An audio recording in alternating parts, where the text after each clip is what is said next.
माँ Gayatri recording studio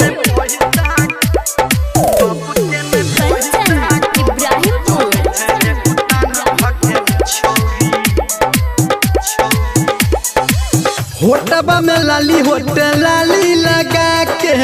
बनी जाए छे छोड़िया हसीन रे हो लभ की फराक आ पियर की फराक में देखे में लागे नमकीन रे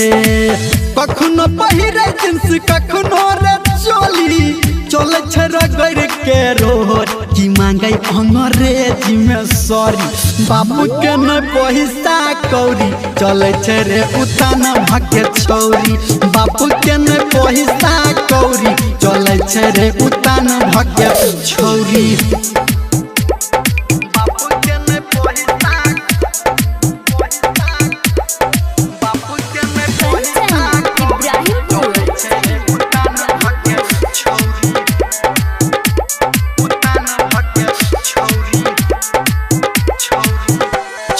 बड़ छेरे लटकी ई तो महार छै मटकी एकरा के नहीं जानै छे छोटे से फटकी छोरी बड़ छेरे लटकी ई तो महार छै मटकी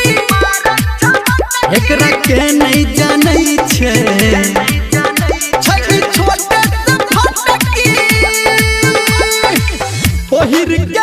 चूरी दिल पे चला छुरी बेरी बेरी को है ओ माय गॉड मांगे अंग्रेजी में सॉरी बाबू के न पैसा कौड़ी चले छे रे उतान भके छौरी बाबू के न पैसा कौड़ी चले छे रे उतान भके छौरी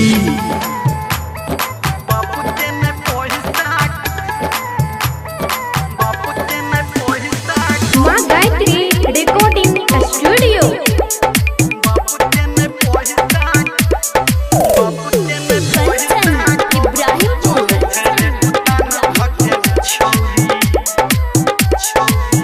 छोरी पहिरे पैजामा एले उलटा जमाना बात केकरो नहीं माने रखै साथ गो दीवाना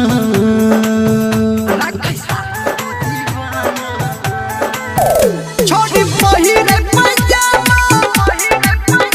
एले उलटा जमाना बात केकरो नहीं माने रखै साथ गो दीवाना कहे धर्मेंद्र निरमलिया रे सही छै बीएफ सबके कोट मांगे अंग्रेजी में सॉरी बाबू के न पैसा कौड़ी चले छे रे उतान भके छौरी बाबू के न पैसा कौड़ी चले छे रे उतान भके छौरी।